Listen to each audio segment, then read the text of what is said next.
En el nombre del Padre, el Hijo, del Espíritu Santo. Amén. Bueno, buenas noches, hermanos. Que el Señor les bendiga. Primero me presento, mi nombre es Eddie Villalobos.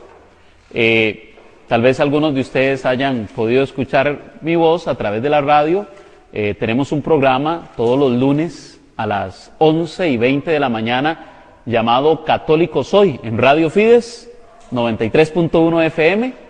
Los invito desde ya para que se conecten y escuchen el programa. Está enfocado en el año de la fe. Se le ha querido dar una temática de testimonio. ¿Por qué de testimonio? Porque en un pasado, pues yo no fui católico como la mayoría de ustedes.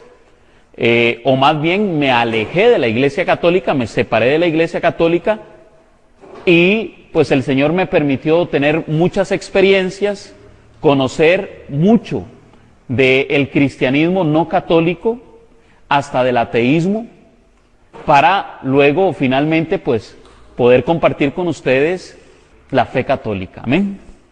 El testimonio mío es nuestro Señor Jesucristo. Yo vengo realmente a hablarles de Jesús. No vengo a hablarles de Eddie, porque si viniera a hablar de Eddie posiblemente aquí nadie viene. Pero como es de Cristo, el que ha entregado la vida por cada uno de nosotros, es que ustedes están aquí. Yo nací en una familia meramente católica, una familia de rosario todos los días, una familia de misa todos los domingos, con una particularidad. Yo era de esos niños un poquito inquietos. No sé si alguna vez los han visto, de esos chiquillos que están en misa y empiezan a correr por los pasillos, se brincan las bancas, y cuando usted se dio cuenta, pues ya el chiquito está por todo lado, ¿verdad? Hacen bulla. Bueno, yo tengo un par de hijos así. Ya heredaron algo del papá. Pues imagínese usted a mi mamá, cuando trataba de tranquilizarme porque no me quedaba quedito en la misa, ¿verdad? Buscaba un método muy sofisticado y pedagógico para un niño, vea. Me metía un pellizco y me quedaba quedito. Pero no crean, como niño, aún así yo decía, pero resulta que está el sacerdote predicando sobre el amor de Dios y me vienen y me pegan un pellizco. Entonces, no que muy cristianos. Ya uno, a pesar de ser un niño, empezaba a cuestionar la fe. Recuerdo que en el rosario me pasaba lo mismo. Imagínese un niño inquieto, 1 hora rezando el rosario. Y no es como hoy en día, que a los niños pues les tienen otro tipo de rosario, más pequeñito, 3 Aves Marías, sino que en aquel entonces era el rosario para adultos. Y entonces lo que yo hacía era que me ponía a rezar el Ave María, y era: Dios te salve María, llena eres de gracia, el Señor es contigo, bendita tú eres entre todas las mujeres, bendito el fruto de tu vientre, Jesús. ¿Por qué hacía eso? Para que terminara rápido el rosario. Pero entonces salía por ahí mi papá y hágalo bien, ¿verdad? Y yo decía, pero no, que estamos rezando y me están pegando. Y uno normalmente empieza a pensar cosas malas. De hecho, lo que más aleja a las personas de la fe es el testimonio de nosotros como cristianos. La gente empieza a cuestionar que los sacerdotes homosexuales o pedófilos, o que los laicos que muy borrachos o que muy fiesteros. La gente empieza a cuestionar la fe de la iglesia, la fe de los cristianos, por su testimonio. Y yo desde chiquitito ya yo cuestionaba esas cosas. Claro, ahora yo entiendo que el cristiano es un ser humano. Al cristiano, o sea, cuando usted se hace en cristiano, no es que le sale una aureola y alas. No, sigue cometiendo errores como cualquier ser humano, con la diferencia de que se esfuerza por estarlos cambiando. Y recuerdo que, bueno, ya un poquito más grande, yo hice la primera comunión como cualquier niño. Cuando ya tenía un poquito más de cuerpo, mi mamá me empezó a decir, bueno, ahora usted tiene que ir a misa solito. Imagínese usted, un niño que no tenía mucha afinidad con las cosas de la iglesia, a mí me dicen, vaya a la misa, y yo lo que hice fue que me fui para la heladería. Y así, todos los domingos cambiaba de ruta, y cuando mi mamá me preguntaba, yo decía, sí, yo andaba en misa. Y así le pasa hoy día a muchos jóvenes, ya no van a la iglesia.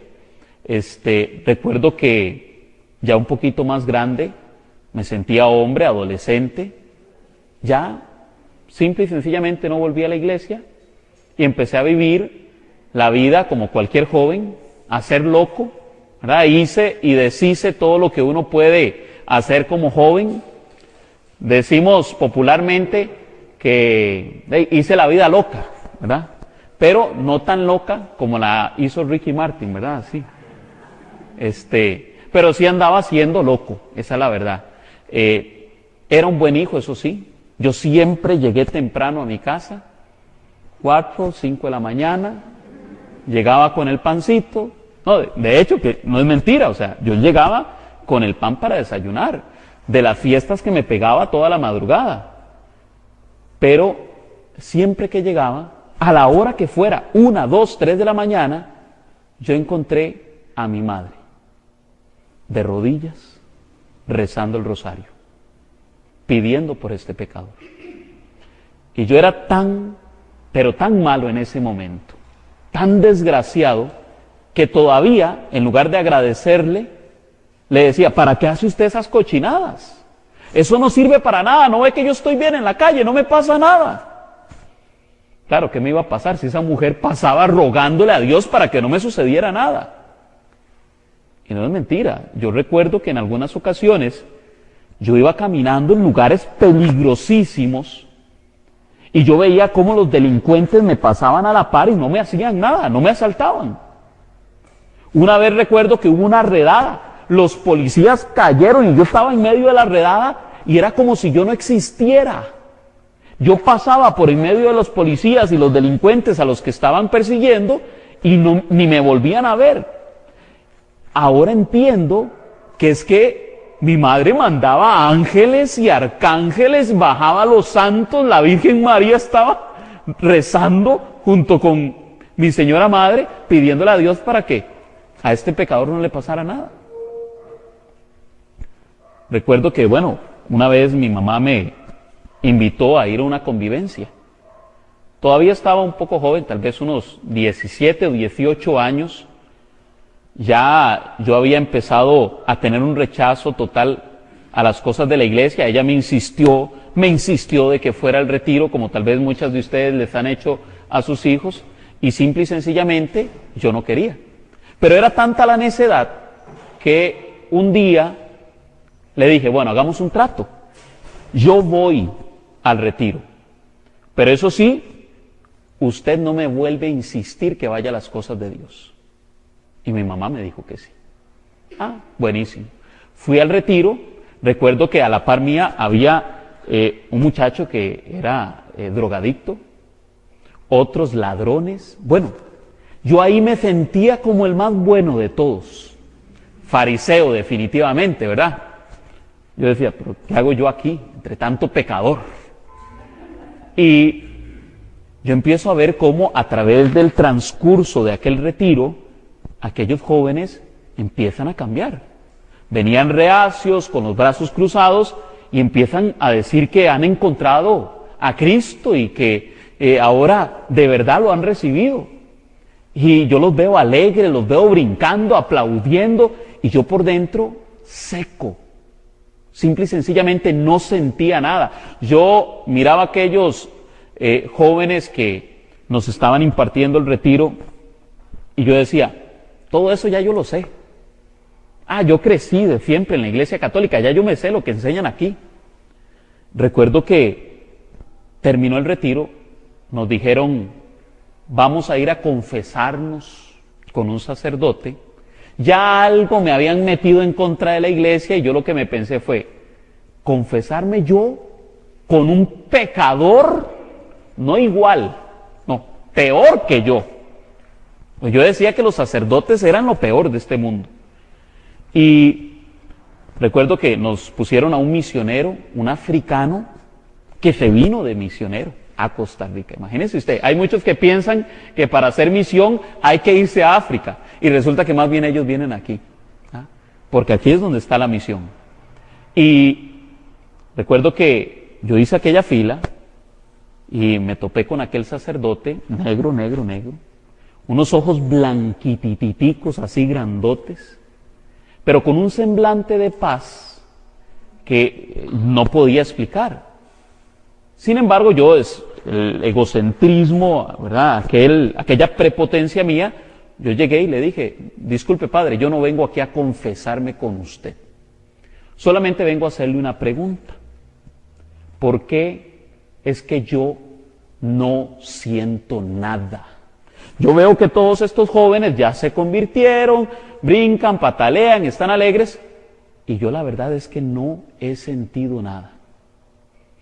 Aquel hombre me miró y me dijo, hijo mío, aún no ha llegado tu hora.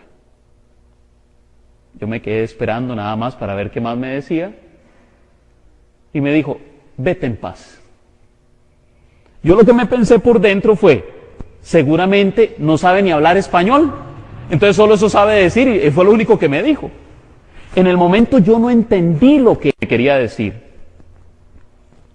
Sin embargo, yo seguí viviendo mi vida, salí de aquel retiro como si nada hubiera pasado. Mi mamá pues no volvió a insistirme. Eso sí, utilizaba una estrategia que se las aconsejo, es buenísima. Yo ya les dije que se sintonicen con Radio Fides. Bueno, ella agarraba el radio y le ponía todo el volumen cuando yo estaba ahí. Entonces, aunque yo no quería escuchar de las cosas de Dios, pasaba escuchando de las cosas de Dios. Y más de una vez yo escuchaba algo y yo decía, como que tiene razón, como que sí es cierto. Es una buena estrategia.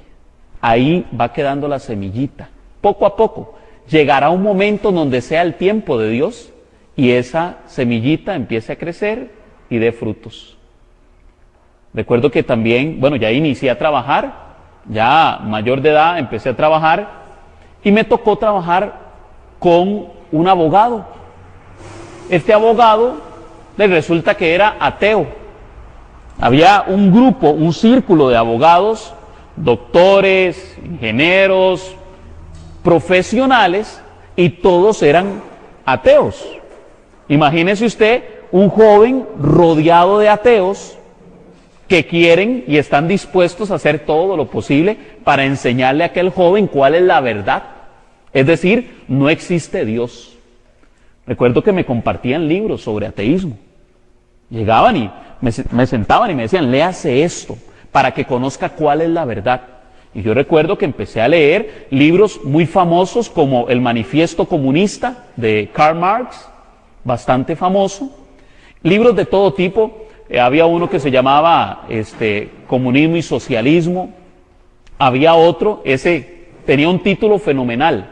Se llamaba El Manual del Perfecto Ateo. Imagínese usted qué clase de libro. Y yo recuerdo que yo leía aquellos libros, claro, ese manual es como una introducción al ateísmo. Y le da todos los argumentos antirreligiosos. Es un ataque total hacia las cuestiones de la fe, hacia la Iglesia Católica, a todo lo que se llama religión. Pero también le dan argumentos a unos científicos. Que la evolución, que venimos del mono, que no venimos de Dios.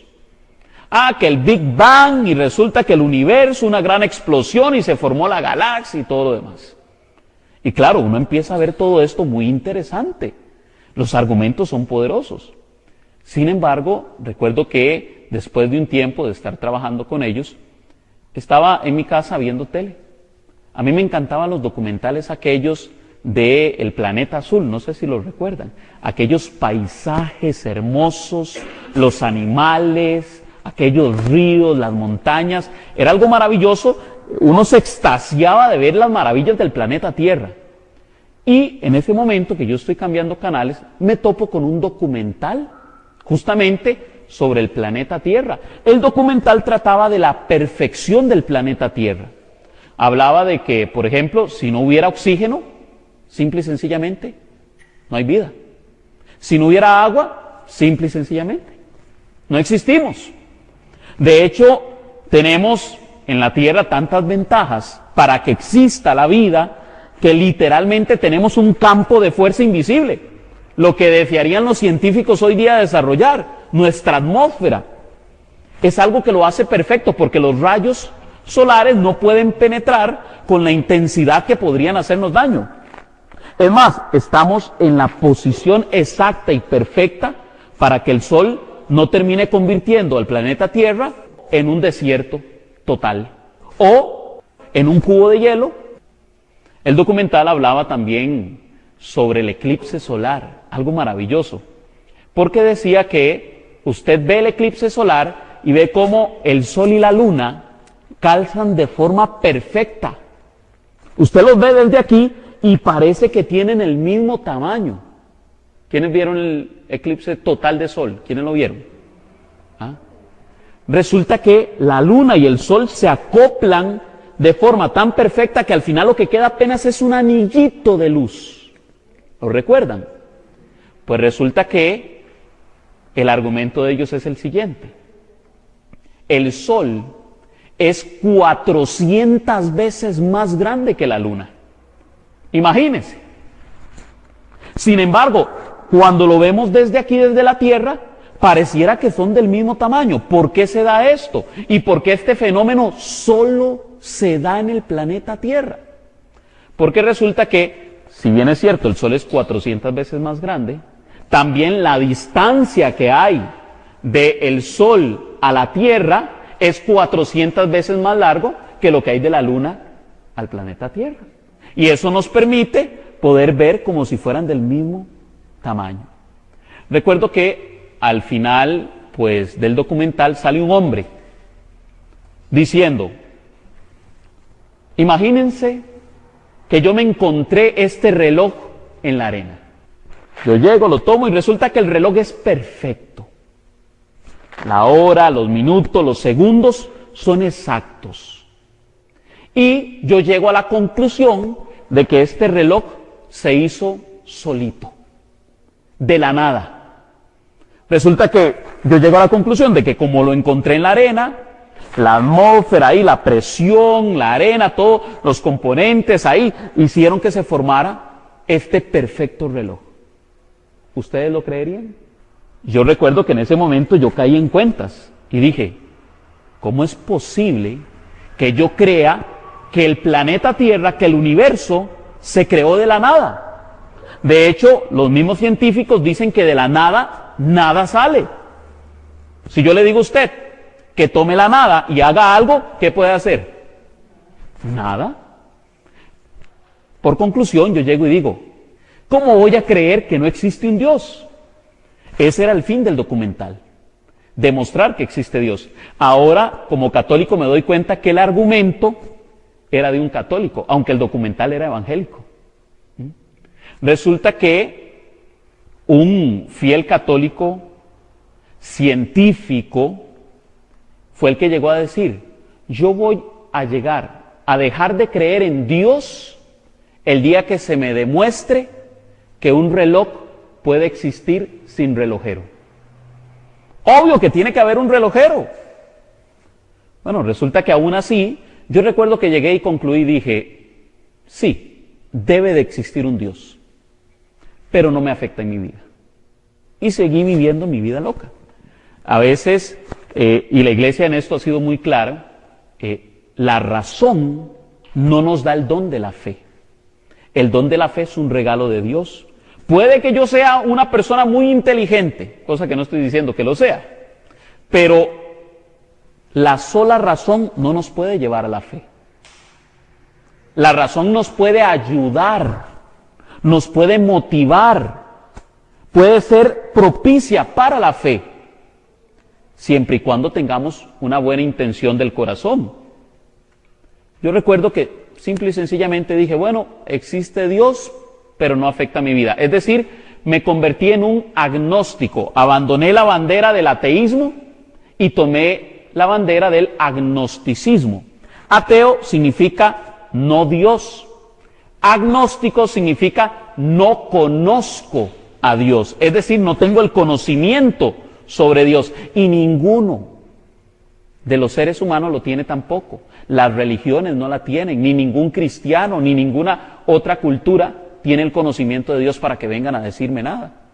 Entonces seguí viviendo mi vida como cualquier otra persona. Llegué a digámoslo así, humanamente a tener éxito, éxito material. Tuve mi propio negocio, tuve carrito, antes andaba en carrito, ahora ando en bus, ¿verdad? Tuve poder, gente a mis órdenes. Sin embargo, dentro de mí siempre existía un vacío. Yo recuerdo que simple y sencillamente, aunque podía hacer lo que quisiera, eso no me satisfacía. Entonces buscaba otros placeres que me dieran esa satisfacción que yo buscaba. En un momento entré en una crisis total, empecé a perderlo todo. Ya no hay carro, ya no hay negocio, ya no hay dinero. Y resulta que me acordé que había un Dios salvavidas. ¿Alguna vez han escuchado del Dios salvavidas? Es ese que solo buscamos en los momentos de emergencia. Claro, Dios tenía un plan para mí, porque yo lo busqué porque necesitaba algo de Él. Pero lo que no iba a pensar, o más bien lo que no sabía que Él había pensado, era que tenía otros planes para mí totalmente diferentes.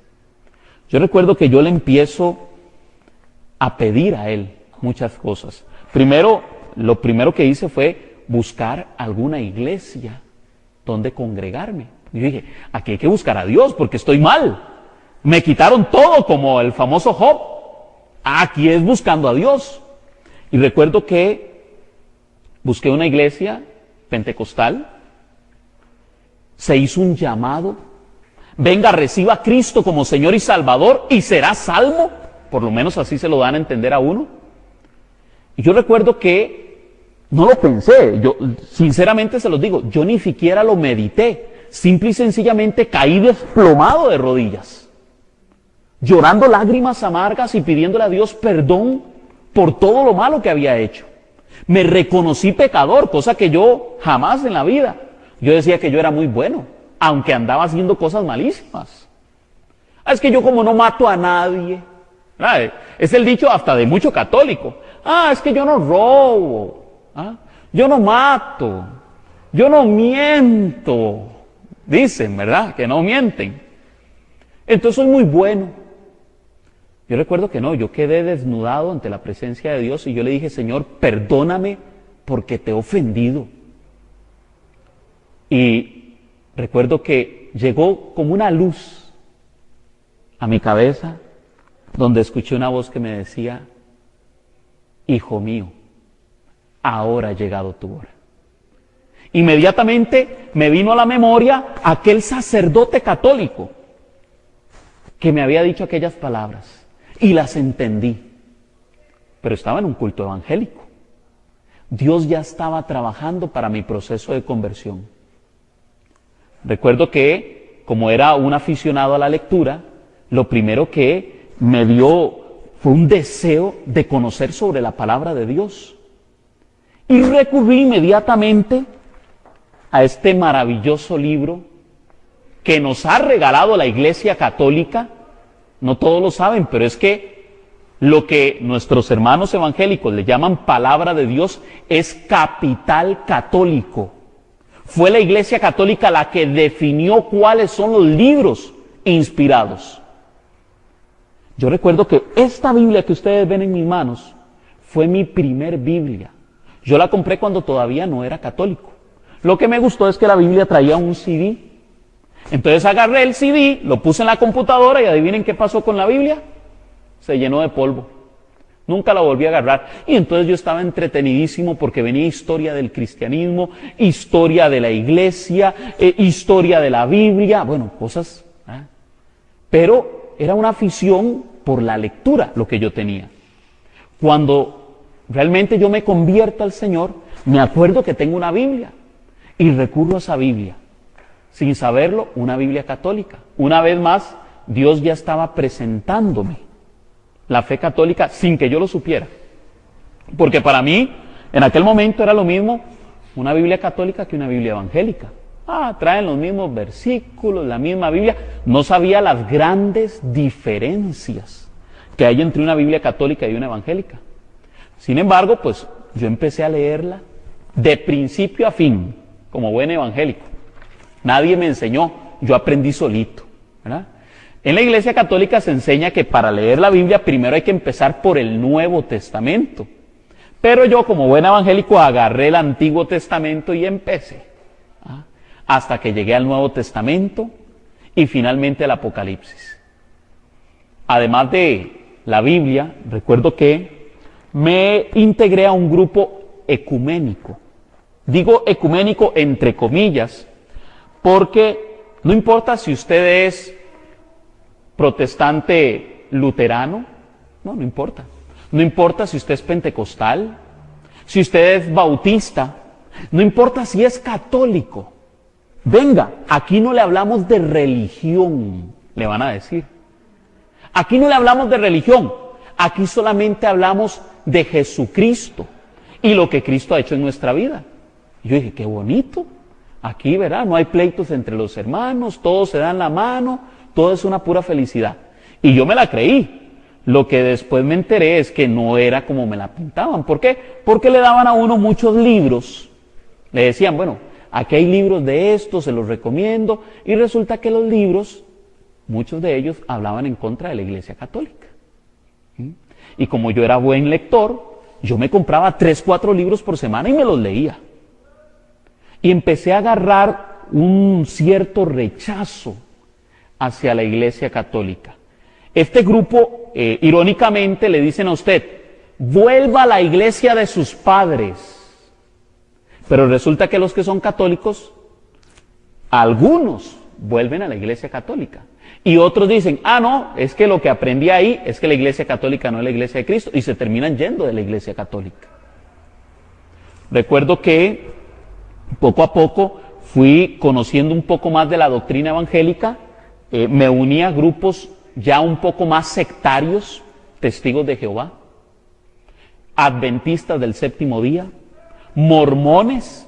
Imagínese usted, yo me leí todo el libro de Mormón, todo el libro de Mormón. Luego me enteré que los mormones ni siquiera, los más fieles se lo leen, pero la mayoría, 4 paginillas y ya se aburrieron y dejan de leerlo. Sin embargo, para los mormones, el libro de Mormón está por encima de la Biblia, aunque usted no lo crea. Para ellos es un libro superior y más perfecto que las Sagradas Escrituras. Algo increíble.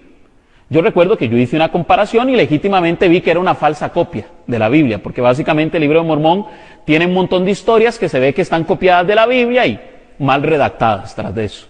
Y por ahí me enteré también después de que el mismo libro de Mormón había sido modificado cualquier cantidad de veces y bueno, al final le habían metido mucha mano. Recuerdo que en ese proceso me cuestionaron el asunto de la Biblia. A mí se me había enseñado que el Papa era el anticristo, que la Iglesia Católica era la gran ramera, que todas las doctrinas de la Iglesia Católica eran abominables ante los ojos de Dios. Un par de preguntitas así sencillitas. Levanten la mano a los que les han dicho idólatras por tener imágenes. Levanten la mano. Sí, le han dicho idólatras. O le han dicho, usted no tiene que ir a María ni a los santos porque hay un solo mediador entre Dios y los hombres. Levanten la mano. Sí.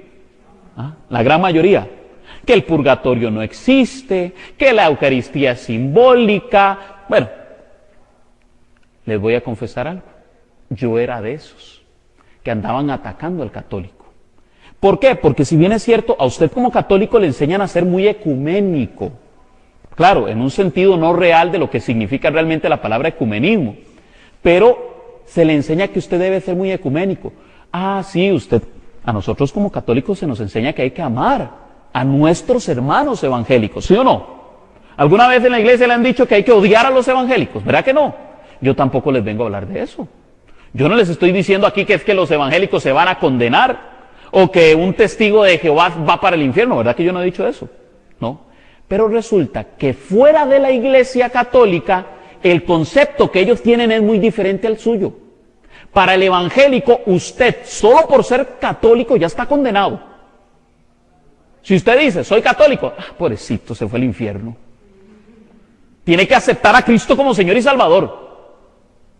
Oiga, nosotros los católicos hemos aceptado a Cristo desde siempre. ¿O es que acaso, porque ellos lo que le dicen a ustedes, si confiesas con tu boca que Jesús es el Señor y crees en tu corazón que Dios le resucitó de entre los muertos, serás salvo? Ese es el argumento de ellos. Ahora bien, los católicos creemos eso. Claro, lo confesamos todos los domingos en la misa. ¿O es que acaso no decimos que Jesús es el Señor en el credo apostólico y no decimos que Dios le resucitó de entre los muertos? Entonces estaríamos diciendo que todos los católicos son salvos. Pero yo en aquel momento lo veía desde la perspectiva evangélica. Usted solo por ser católico está condenado. Yo recuerdo que llegó una hermana y me dijo, pero usted tiene un problema, usted usa una Biblia católica. ¿Y? ¿No es la misma palabra de Dios? No, porque su Biblia tiene 7 libros de más. Mentira, le digo yo. Y agarro. Y empiezo a ver el índice. Y lo comparo con una Reina Valera. Yo tenía ya varias Biblias para hacer estudios bíblicos, pero no me había percatado que mi Biblia tenía 7 libros más que la versión Reina Valera. Y cuando la llego a comparar, digo, mira, sí es cierto. Por casualidad, esos libros ya yo los había leído y me habían parecido una fuente riquísima de revelación.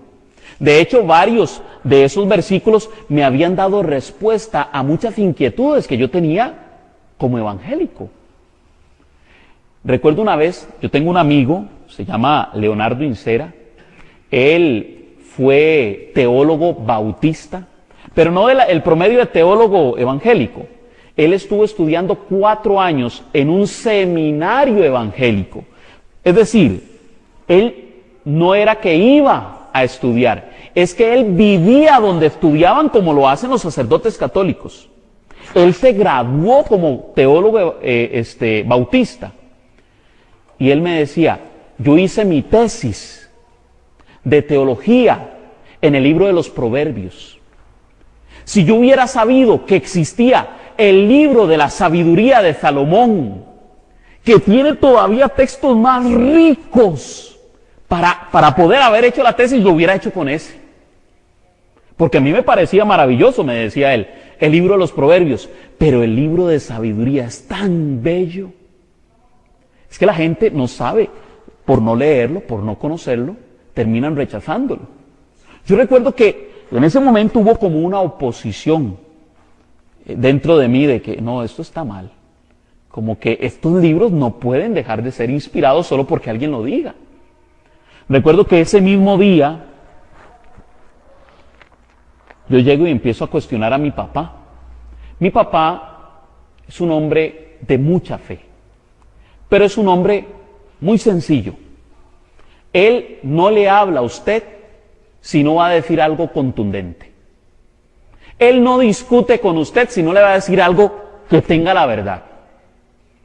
Pero yo entonces llegaba y le decía, papi, pero vea lo que dice la Biblia de la Virgen María, le decía yo. Vea, tu madre y tus hermanos, no, mi madre y sus hermanos son todos aquellos que creen en la voluntad de Dios. Ya. Resulta que, ve, está rechazando a María. Y ustedes adoran a María. Por lo menos eso era lo que yo creía. Que el católico adora a María.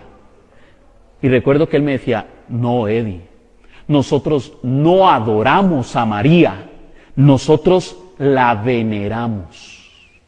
No, pero es que ustedes le rezan, ustedes se arrodillan ante las imágenes de ellas. Sí, pero nosotros no la estamos adorando. Yo no entendía lo que él me decía. Recuerdo que le digo yo, vea, es más, le voy a demostrar con la enseñanza de su iglesia que usted está equivocado. Me fui, busqué una computadora, internet, y busqué respuestas sobre la Virgen. Pero tuve tan mala suerte que encontré una respuesta muy mala. Esa es la verdad, era bien mala.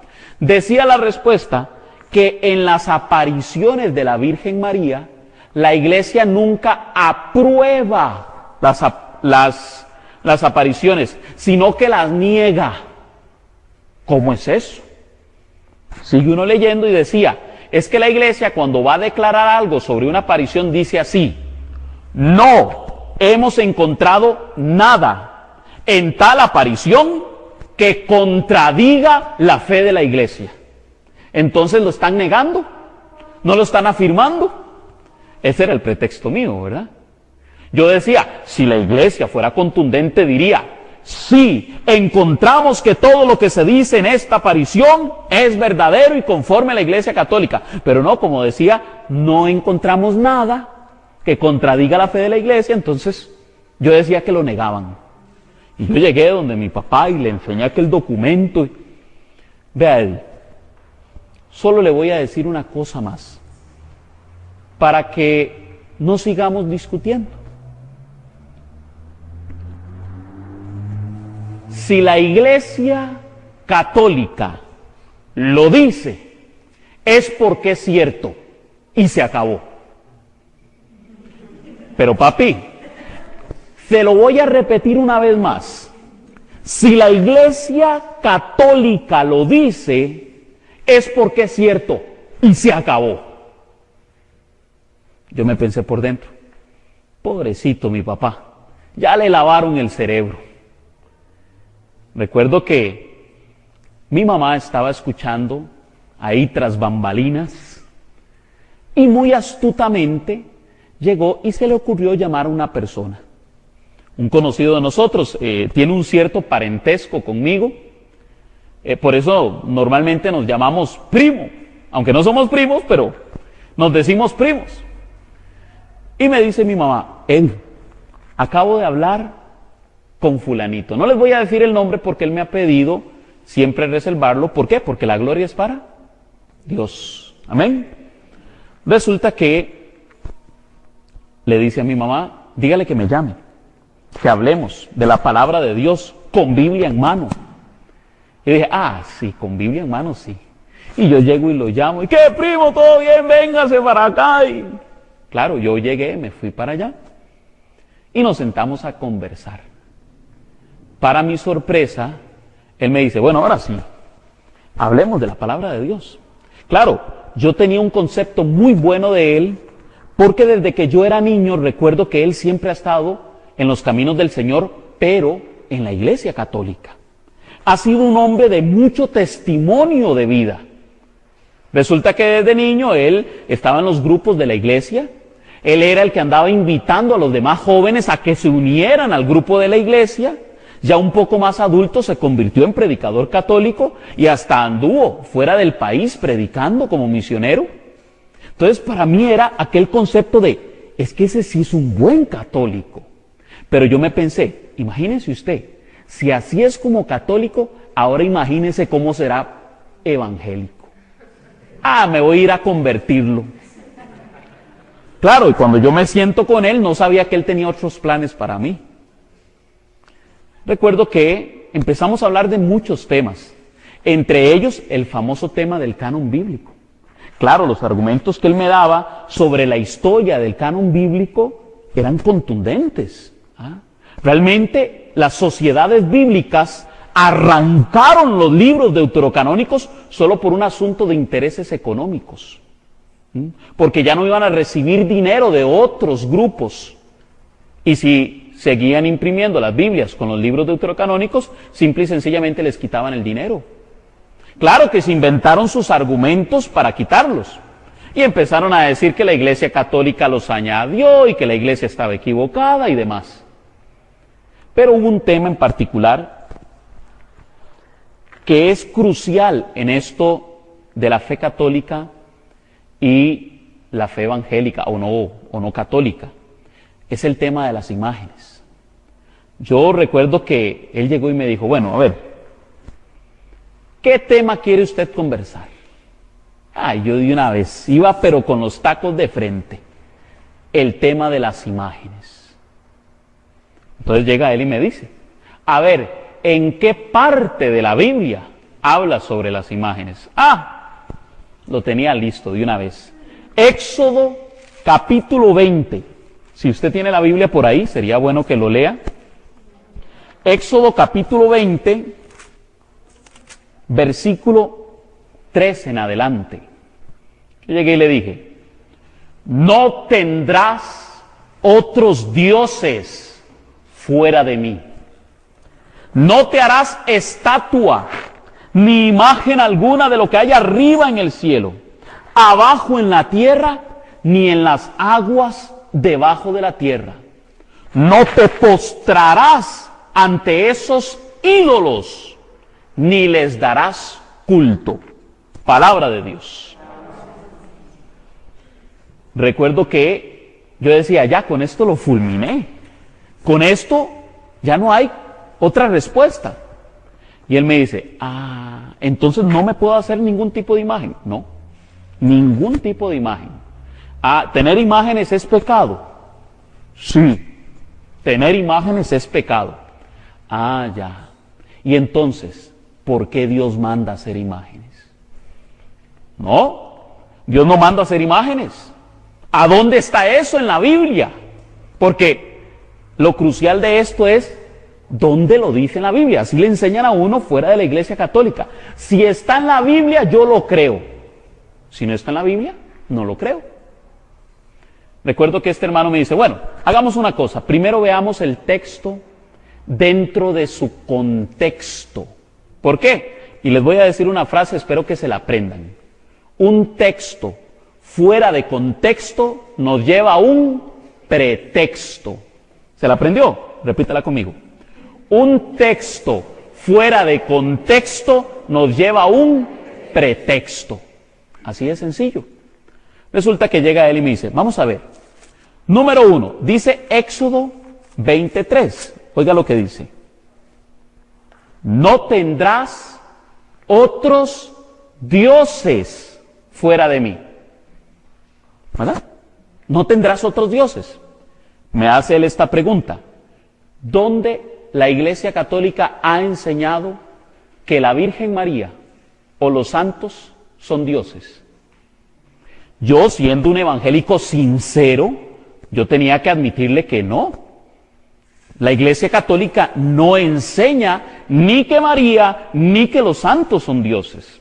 De hecho, me pregunta él, a ver, ¿cuántos dioses cree la Iglesia Católica que hay?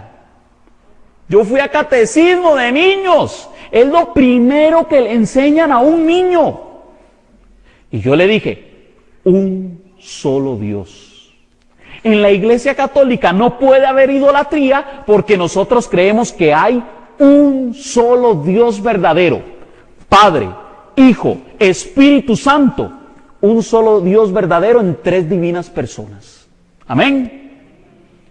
Y la fe trinitaria no solo es católica, también es evangélica, porque el 95% de los no católicos creen en la Santísima Trinidad. Yo recuerdo que en ese momento, pues, yo dije, sí, pero no, es que ustedes hacen imágenes de la Virgen María y hacen imágenes de los santos. Bueno, ahora sí. Vamos a ver entonces qué nos dice el contexto del libro del Éxodo. Porque recuerden que yo les cité Éxodo 23, pero me dice este hermano, vea, vamos a Éxodo 25. Oiga, era nada más de pasar 2 páginas. Vea, 1, 2. ¿Vieron qué fácil? El contexto nos debe de enseñar de qué está hablando Dios. Dice Éxodo 25, 18.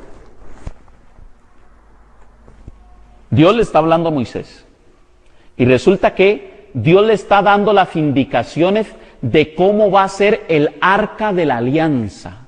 El arca de la alianza era un cajón más o menos de 75 metros de alto por 75 de ancho y 1,5 metros de largo.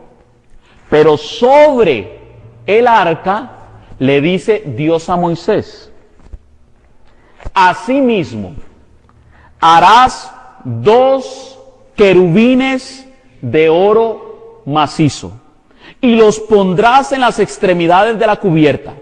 Pondrás un querubín en una extremidad y el otro en la otra. Formarán un solo cuerpo con la cubierta a sus dos lados. Palabra de Dios. Mucha atención, porque Dios le está mandando a Moisés a hacer imágenes. Imágenes de querubines. ¿De dónde son los querubines? No te harás imagen alguna de lo que hay en él. Pero ¿cómo es esto? ¿Será que se contradice la Biblia? ¿Se contradice la palabra de Dios? Yo recuerdo que yo había leído un libro evangélico que me decía que la palabra de Dios no se contradecía, sino que se complementaba. Recuerdo que yo llego y le digo a este hermano, vea, pero es que me parece que aquí la Biblia se contradice. ¿Y sabe qué me respondió? No, la Biblia no se contradice, se complementa. Eso es evangélica. ¿Cómo es posible que me diga que la Biblia no se contradice? Esa es mía. Sí, cuando Dios dice, no te harás imagen alguna, se refiere a las imágenes de los dioses falsos, de los dioses paganos. Pero Dios no tiene ningún problema en que usted haga una imagen para rendirle culto, para rendirle honor a quien honor merece, como dice la Sagrada Escritura. De hecho, los judíos no tienen problema en hacerse una imagen del rey David. Yo no sé si ustedes saben, pero los judíos mantienen imágenes hasta el día de hoy de sus profetas. Para ellos no hay problema en tener una imagen. El problema es en tener imágenes de ídolos, es decir, dioses falsos. Por eso nosotros debemos decirle no a los ídolos, pero sí a las imágenes. Amén. Yo recuerdo que llegué, fueron muchas las cosas que hablamos. Yo llegaba y le decía, ve hermano, es que ustedes se arrodillan delante de las imágenes. Entonces llegaba él y me decía, Josué 7:6. Josué y todo el pueblo de Israel se arrodillaban delante del arca de la alianza que tenía los querubines. ¿Para qué? Para orarle a Dios. ¿Por qué utilizaban el arca de la alianza para orar? Porque para ellos era un objeto sagrado. De hecho, les voy a poner un ejemplo muy claro. Yo sé como evangélico que la mayoría de evangélicos agarran la Biblia, la abren, normalmente la ponen en la cama y se arrodillan delante de la Biblia para orarle a Dios. ¿Será que están adorando la Biblia? No, obviamente yo no creo que un evangélico adora la Biblia, solamente que es un punto de referencia para enfocarse en la oración a Dios. Eso es todo. Es lo que hacemos los católicos con las imágenes de María, con las imágenes de Jesús o con las imágenes de los santos.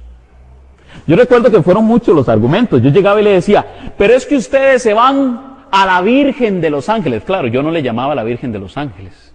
En aquel momento, y disculpen tal vez si les suena un poco grosero, pero yo me expresaba así. Es que ustedes van a donde esa piedra a pedirle que les haga milagros y se pegan esa caminada. Recuerdo que yo días antes le había dicho a mi mamá, porque ya venía la peregrinación a la Virgen de los Ángeles, y yo le dije a mi mamá, vea, yo le juro que nunca voy a ir a donde está esa piedra. Así se lo prometí yo a mi mamá. Adivinen qué estaba haciendo 15 días después.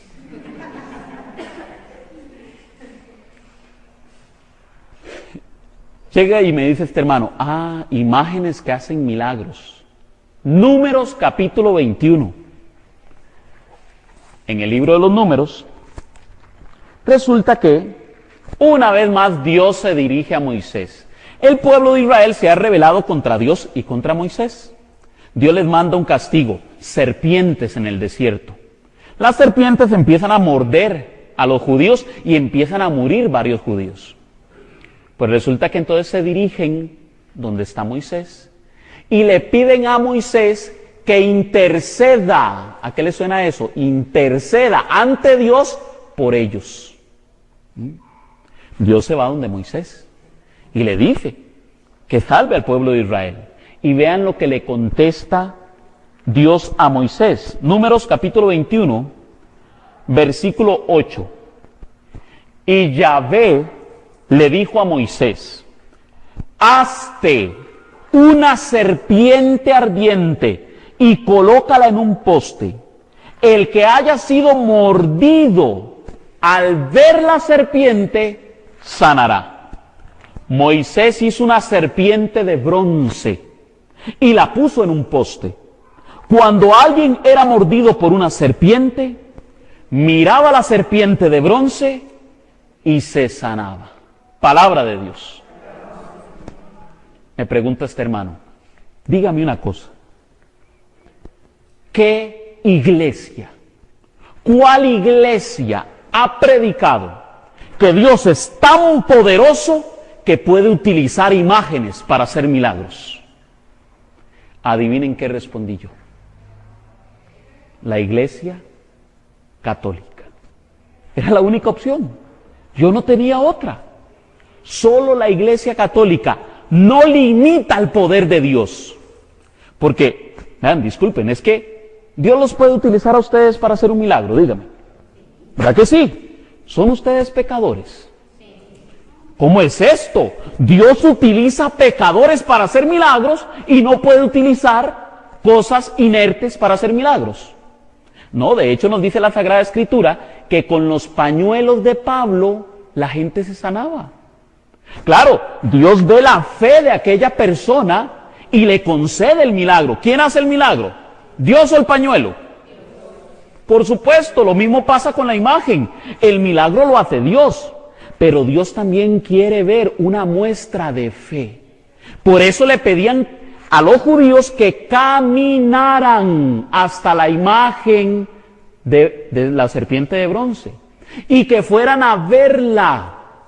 Y esa muestra de fe ocasionaba que Dios les concediera el milagro.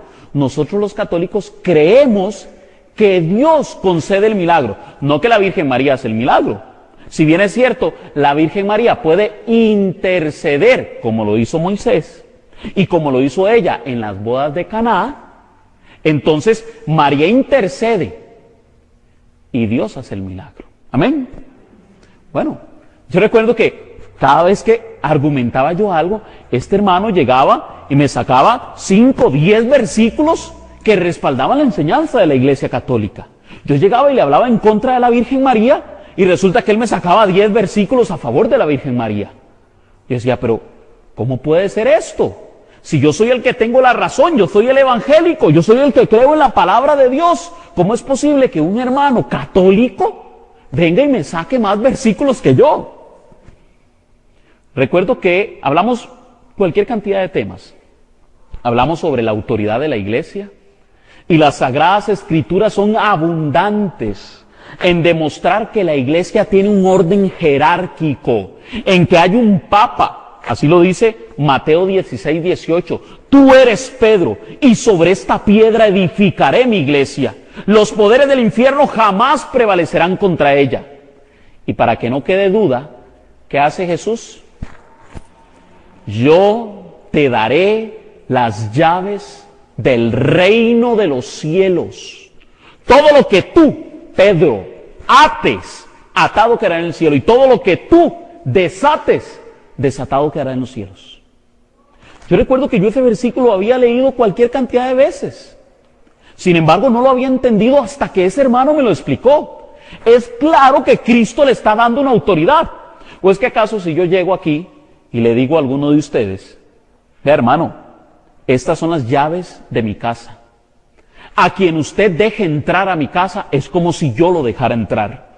A quien usted saque de mi casa es como si yo lo sacara de mi casa. Usted tiene la autoridad en mi casa. ¿Se entiende lo que estoy diciendo? ¿Qué estoy diciendo? Que le tengo confianza a esa persona para que hable en mi nombre. Claro, Cristo sabía que Pedro no iba a revelar cualquier cosa, porque el mismo Señor Jesucristo le dijo a Pedro, esto no te lo reveló carne ni sangre, sino mi Padre que está en el cielo. Jesucristo sabía que tenía la garantía del Padre del cielo que le iba a revelar al primer Papa, el apóstol Pedro, la revelación divina. Ahora nosotros, como católicos, lo entendemos. Yo eso no lo entendía. Son muchos los versículos que hablan a favor de un orden jerárquico, en donde hay obispos, así lo dice la Biblia, en griego episcopos, en donde hay presbíteros, a los que nosotros llamamos sacerdotes o curas. El título de ellos, según la Iglesia Católica, es el de presbítero, en donde hay diáconos, que son como un sacerdote, solo que casados. ¿Sabían eso? En la Iglesia Católica existe el orden sacerdotal ministerial, pero de casados. Lo curioso es que la mayoría de hombres que quieren dedicarse a la evangelización prefieren ser célibes. Y muchos andan criticando que es que a los sacerdotes hay que permitirles casarse. No, si la misma palabra de Dios también habla a favor del celibato. Yo recuerdo que toqué cualquier cantidad de temas. Hablamos de la comunión de los santos, hablamos de muchos temas, pero hubo un tema en particular, es el tema de la Virgen María.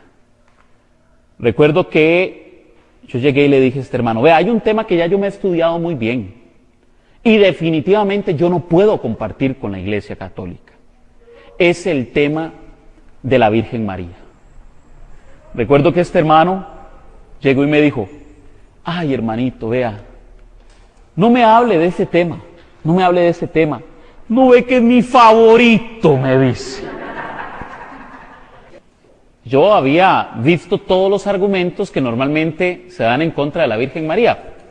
Por ejemplo, ¿alguna vez a usted le han dicho que la Virgen María tuvo más hijos? Ah, esas yo me las sabía de memoria.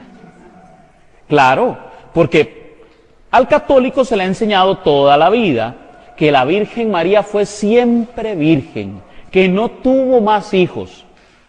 Y para mí era muy fácil llegar y sacar los versículos bíblicos que respaldaban que María tenía más hijos. Para mí era muy sencillo demostrar que María era una mujer común y corriente, como cualquier otra. Por lo menos así se ve en el ambiente no católico. Yo recuerdo que, yo le digo a este hermano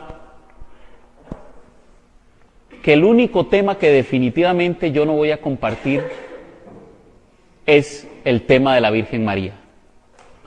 Recuerdo que este hermano me dice, yo le voy a hablar a usted de la Virgen María, desde el Génesis hasta el Apocalipsis, desde el primer libro de la Biblia hasta el último libro de la Biblia.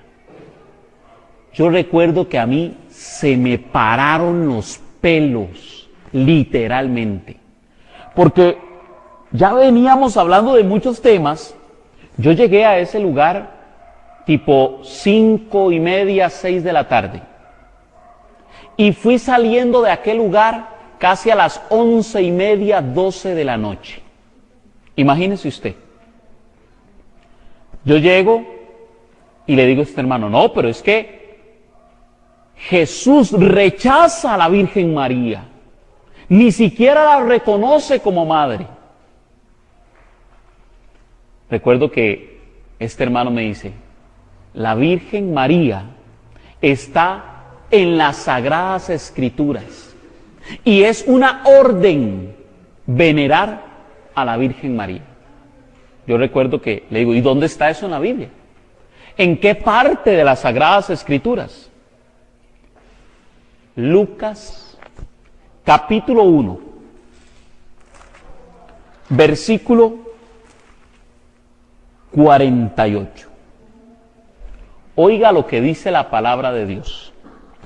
Por boca de la misma Virgen María, porque se ha fijado en su humilde esclava, y desde ahora todas las generaciones me llamarán bienaventurada.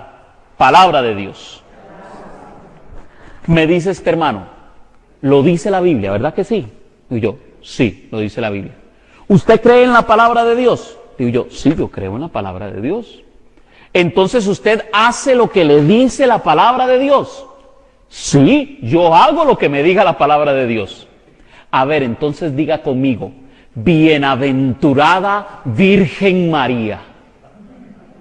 Y adivine qué tuve que hacer yo. Bienaventurada Virgen María. Repítalo otra vez, es que como que no lo escuché muy bien. Bienaventurada Virgen María.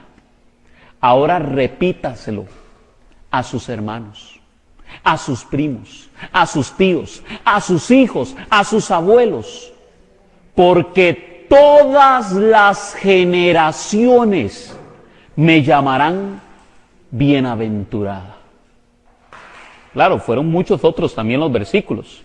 El ángel Gabriel, un arcángel, se le presenta a la Virgen María y le dice: salve, llena eres de gracia, el Señor es contigo. El ángel Gabriel le rinde honor a María.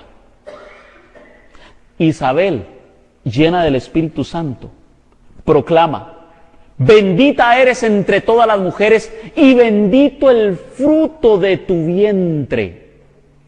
¿Y cómo es que viene a mí la madre de mi Señor? Isabel estaba llena del Espíritu Santo. Quiere decir que lo que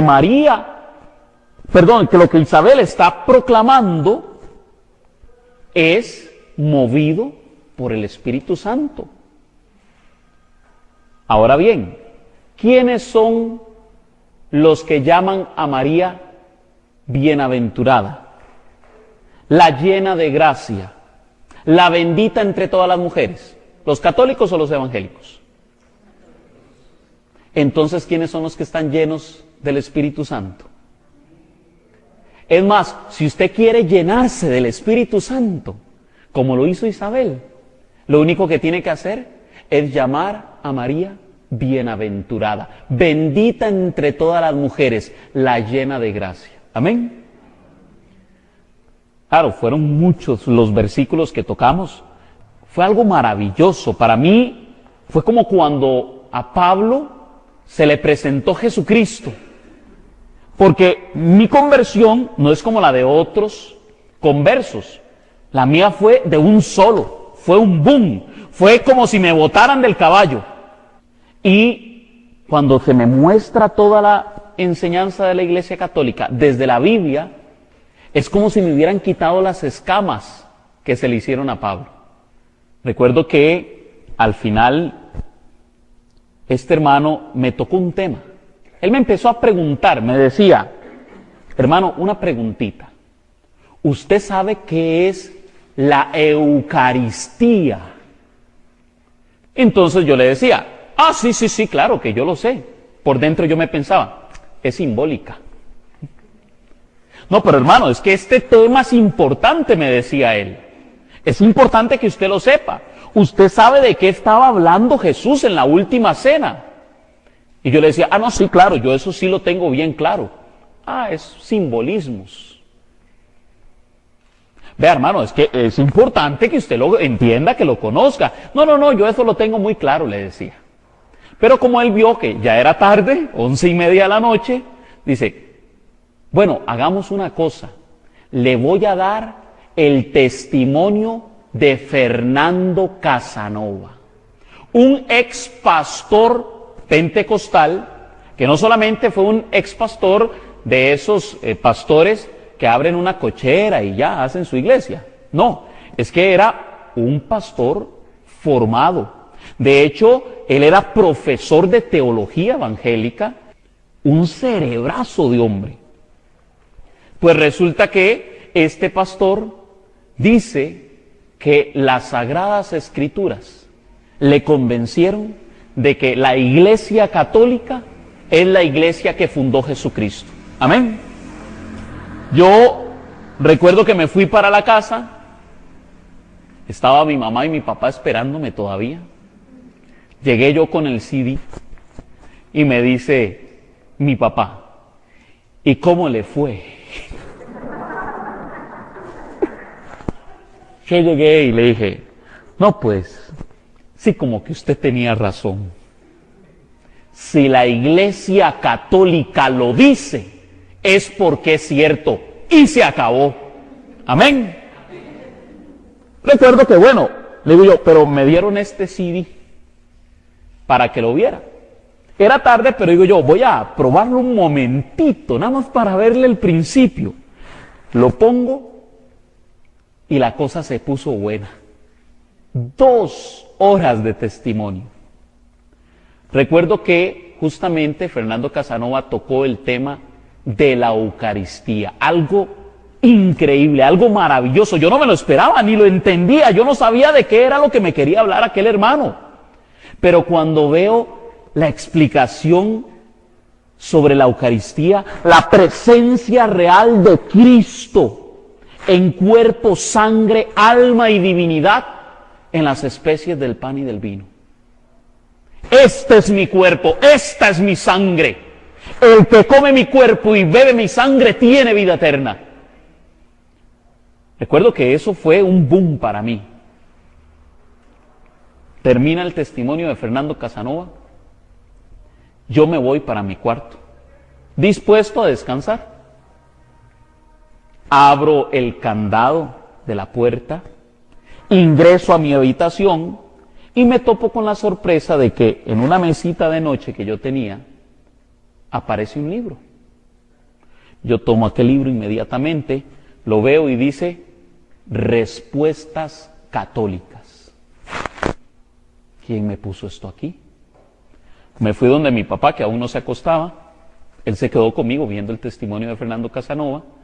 Y le digo, Pa, usted me puso esto en mi cuarto. No, Eddie, solo usted tiene llaves de su cuarto. En su cuarto nadie entra. Me voy donde mi mamá, que también nos había acompañado a ver el testimonio. Ma, usted me puso esto en mi cuarto. No, Eddie, usted sabe que usted tiene prohibido que nadie entre en su cuarto, es intocable. Era cierto, solo yo tenía llaves. ¿Cómo llegó ese libro ahí? No lo sé hasta la fecha. Y de la misma forma que vino, se fue, misteriosamente. A alguien más está bendiciendo. Recuerdo que pasé aquella madrugada leyendo aquel libro con mis múltiples Biblias, comparando cita por cita todos los versículos de la Biblia que respaldan la enseñanza de la Iglesia Católica. Yo no lo podía creer, es que es impresionante la coherencia de la Iglesia Católica con las Sagradas Escrituras. No hay nada que se le escape, todo coincide. Claro, hay que leerla en su unidad. Para poder entender la Sagrada Escritura, yo no puedo leer un versículo por acá y otro por allá. Yo tengo que leerla completa, su total interpretación que le ha dado la Iglesia Católica. Para mí fue algo impresionante. Posiblemente usted se dirá por ahí, no, pero hay cosillas que yo no creo de la Iglesia Católica. O hay cosillas, enseñanzas que a mí no me parecen. Yo le puedo dar garantía de que lo que yo he visto en la Iglesia Católica no se encuentra allá afuera. No hay otra iglesia en el mundo que pueda tener la fidelidad que tiene la Iglesia Católica con la enseñanza de Jesucristo. Recuerdo que amanecí eran las 5 de la mañana, cuando terminé de leer aquel libro y de comparar todas las citas bíblicas. Cuando amaneció, yo amanecí siendo católico para la gloria de Dios. El Señor me ha dado cosas muy bellas después de que he encontrado la Iglesia Católica. No hablo de cosas materiales porque no, ¿verdad? O sea, eso no. Pero he podido ver el poder de Dios en la Iglesia Católica. Además, pues me ha dado un matrimonio sacramental, me ha regalado una esposa hermosa, bellos hijos, me ha permitido crecer en la fe dentro de la Iglesia Católica. Recuerdo que yo decía, ahora si soy católico voy a empezar a predicar la palabra de Dios, porque resulta que mi mamá, cuando yo estaba pequeñito, me decía, Eddie, Dios me lo mostró a usted y usted va a llegar a ser un predicador católico. Y yo decía, ¿qué le pasa a esa? ¿Ah? Porque yo chiquitito eso yo no lo comprendía, yo no sabía que era que Dios le estaba dando visiones de lo que iba a suceder más adelante. Pero claro, yo digo, ahora sí, yo voy a llegar y voy a predicar en la iglesia católica. Y resulta que llego donde el párroco, ¿verdad? Y le dijo, padre, aquí estoy yo, para lo que usted quiera. Dígame, ¿en qué le puedo ayudar? Vieras que tengo unas paredes ahí que hay que pintar. No se preocupe, yo le entro y empiezo yo a pintar aquellas paredes. Cuando vio el padre que no me estaba quedando muy bien, me dijo, vaya, mijito, otro día lo llamo. ¿Verdad? Pasaron casi 4 años para que me llamara. Y me dijera, Eddie, necesito que venga a dar catequesis. Necesito que dé formación.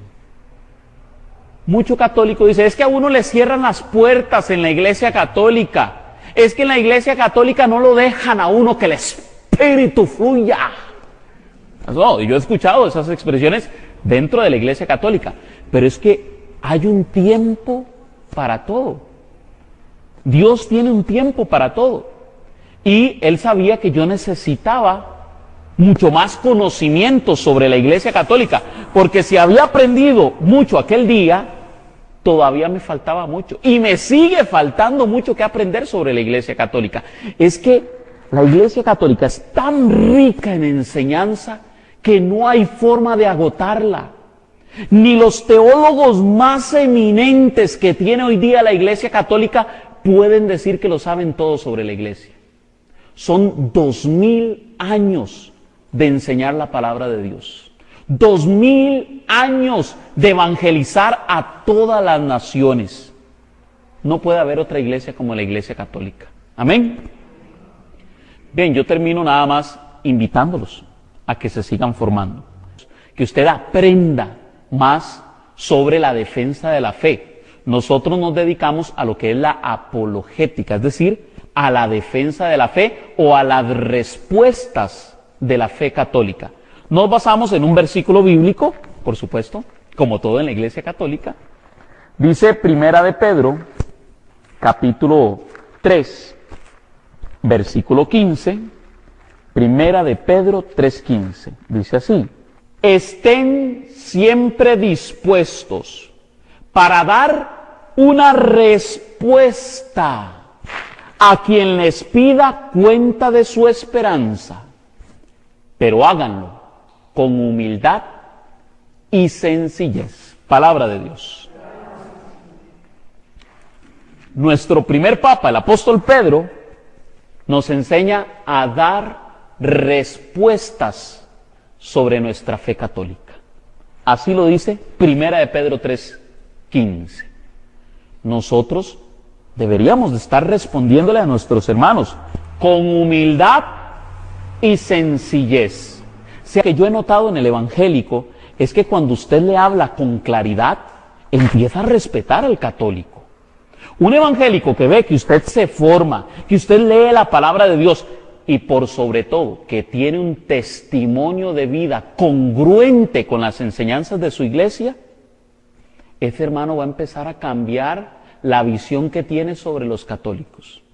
Si hubiera sido un católico cualquiera el que me hubiera predicado aquel día, posiblemente yo no estaría aquí, porque hubiera tenido un concepto de que no, era un pagano disfrazado de cristiano. Pero como era un hombre de testimonio de vida, yo dije, como que este sí es congruente con la enseñanza de su iglesia. Y lo respeté. Y por ese respeto es que hoy el Señor me ha permitido hoy estar aquí con ustedes, porque vi una persona de testimonio de vida. Nosotros los católicos, lamentablemente, a veces pareciera que tenemos un divorcio entre lo que creemos y lo que hacemos. Resulta que sí, creemos en la Virgen María, creemos en Dios, creemos en los santos, pero nos gusta vivir como el mundo nos enseña. Y lamentablemente eso sirve de pretexto para que nuestros hermanos esperados, ya no les llamamos separados, sino hermanos esperados, porque hay una promesa. Cristo le ha pedido al Padre que su iglesia debe de ser una. Y Cristo dijo que su iglesia se va a convertir en un solo rebaño. Nosotros estamos esperando a aquellos que se separaron en algún tiempo a que vuelvan. Y solamente a través de las respuestas y obviamente muchísima oración es que nuestros hermanos separados van a poder conocer la plenitud de la verdad. Ahí tenemos esos materiales. El fin de ellos es que ustedes se formen cada vez más. Hay diferentes temas. El tema de las imágenes, que aquí lo tocamos así por encimita, pero ahí con todas las citas bíblicas. Hay un tema específico de María, en donde se desarrolla todo lo que se ve sobre la Virgen María, la Eucaristía, la Iglesia, el primado de Pedro. Aquí lo tocamos también, ¿verdad? Pedro como el primer papa de la Iglesia. También está el tema del sábado y el domingo. Hay varios temas por ahí. El fin de ellos es que usted aprenda de la fe católica, poder propagar el Evangelio. El día de mañana, usted tiene un CD de esos y alguien le hace una pregunta. Tal vez usted no la sabe. Y usted llega y entonces hace así. Ah, sí, es que hay que celebrar el sábado en lugar del domingo. Ah, vea, hagamos un trato, escúchese esto. Y luego hablamos. Cuando usted ya haya sacado todas las citas, nos sentamos a hablar. Hay gente que a mí me ha preguntado, ¿cómo es que ha hecho usted para aprenderse tantos versículos bíblicos? ¿Los CDs? Yo antes trabajaba manejando y entonces iba en el carro y pasaba escuchando los CDs. Si usted es ama de casa, lo pone en el radio de la casa y pasa escuchando los CDs. Está trabajando, lo pone en la computadora del trabajo y ahí pasa escuchando los CDs. Y así poquito a poco, conforme usted los va repitiendo, yo he escuchado cada uno de esos temas por lo menos 10 veces, mínimo, si no es que más. Y de ahí se van pegando a uno cada vez más los versículos. Hagamos una pequeña oracioncita, nos ponemos de pie, en el nombre del Padre, del Hijo y del Espíritu Santo. Padre Celestial, en nombre de tu Hijo Jesucristo, estamos reunidos en esta noche. Señor, estamos aquí para alabarte, Señor, para adorarte, para darte gracias por permitirnos pertenecer a tu iglesia, Señor, a tu amada, a tu esposa. Qué dichosos somos, Señor, al haber crecido en esta santa iglesia. Qué dichosos somos, Señor, por haber recibido la bendición de ser católicos. Gracias te damos, Señor, porque has sido bueno con nosotros, porque nos has dado a María, tu madre, como nuestra madre. Para que en este año de la fe, Señor, podamos proclamar que somos católicos, podamos proclamar nuestra fe, Señor. A ti, Señor, te damos la gloria, Señor. A ti la alabanza, por los siglos de los siglos. Amén. Santa María, ruega por nosotros. En el nombre del Padre, del Hijo y del Espíritu Santo. Amén. Que el Señor les bendiga, hermanos. En el nombre del